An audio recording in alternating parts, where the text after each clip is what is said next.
बच्चों, आज आप मेरे साथ हिंदी व्याकरण के अंतर्गत पढ़ रहे हैं समुच्चय बोधक, जो कि हमारी हिंदी व्याकरण का एक बहुत ही अच्छा प्रकरण है। छोटा सा है, बहुत सरल है और आप बहुत ही अच्छी तरह से इसको पढ़ने वाले हैं।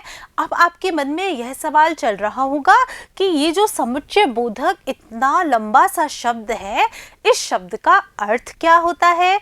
तो बच्चों, ये जो समुच्चय बोधक है, इसका अर्थ होता है जुड़ने का बोध कराने वाला, यानी जिससे कि हमें जुड़ने का बोध हो, वह हमारा समुच्चय बोधक कहलाता है। समुच्चय बोधक को हम योजक भी कहते हैं। और योजक क्या करता है? योजक दो पदों को, दो वाक्यों को जोड़ने का कार्य करता है, क्योंकि ये शब्दों, उपवाक्यों तथा वाक्यों को जोड़ने का कार्य करते हैं। तो आप लोग ध्यान दीजिए, ध्यान में रखना है, याद रखना है आप लोगों को कि समुच्चय बोधक को ही हम योजक कहते हैं। क्यों कहते हैं? क्योंकि ये शब्दों, उपवाक्यों और वाक्यों को जोड़ने का कार्य करते हैं। कैसे करते हैं? देखिए, कॉफ़ी पिए या चाय, तुम्हारी क्या इच्छा है। तो यहाँ पर ये जो या शब्द है, इस शब्द के द्वारा दो वाक्य आपस में जोड़ दिए गए हैं।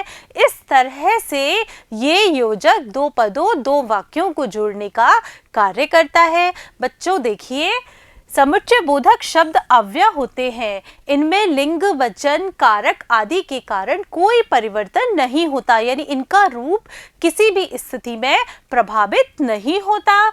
दो शब्दों, उपवाक्यों और वाक्यों को जोड़ने वाले शब्दों को समुच्चय बोधक कहते हैं। यानी कि समुच्चय बोधक हम किसे कहेंगे?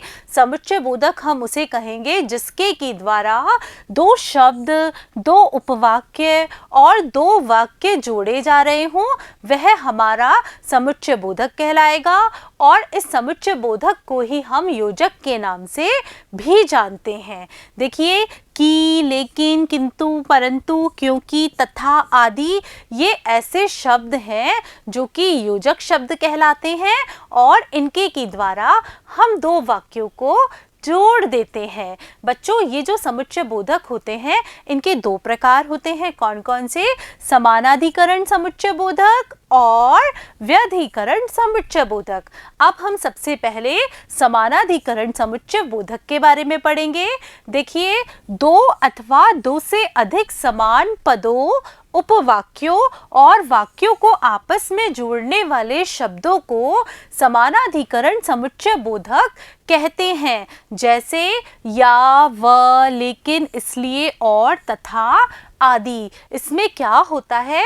दो या दो से अधिक जो समान पद होते हैं, उपवाक्य होते हैं और वाक्यों को आपस में जोड़ा जाता है। जिन शब्दों से जोड़ा जाता है, वे शब्द हमारे समानाधिकरण समुच्चय बोधक कहलाते हैं। देखिए, अमन ने गृह कार्य किया और खेलने चला गया। तो यहाँ पर हमारे जोड़ने का कार्य कौन कर रहा है? और कर रहा है। और को हम क्या कह सकते हैं? और को हम समानाधिकरण समुच्चय बोधक शब्द भी कह सकते हैं। ज्योति व अतुल भाई बहन है।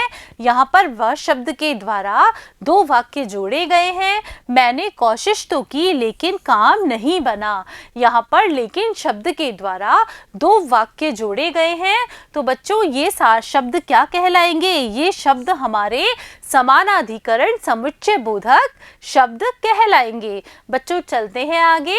व्यधिकरण समुच्चय बोधक की तरह क्या होता है? इसमें एक अथवा एक से अधिक आश्रित उपवाक्यों को आपस में जोड़ने वाले शब्द व्यधिकरण समुच्चय बोधक कहलाते हैं।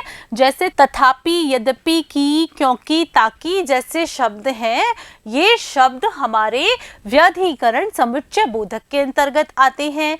देखिए कैसे, पिताजी ने कहा कि तुरंत तैयार हो जाओ।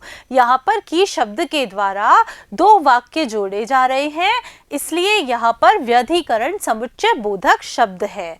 देखिए, अभी से परीक्षा की तैयारी करो ताकि अच्छे अंक ला सको।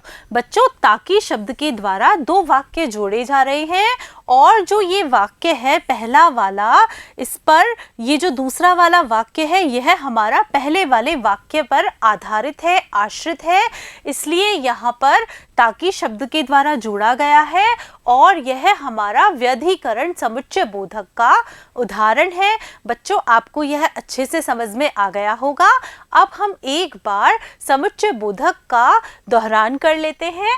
आओ दोहराइए। दो या दो से अधिक शब्दों, उपवाक्यों और वाक्यों को आपस में जोड़ने वाले शब्द समुच्चय बोधक कहलाते हैं। इसके दो मुख्य भेद होते हैं। कौन कौन से? समानाधिकरण समुच्चय बोधक और व्याधिकरण समुच्चय बोधक। बच्चों, आज आपने मेरे साथ समुच्चय बोधक शब्द पढ़े जो कि आपको बहुत ही अच्छे तरीके से समझ में आ गए होंगे।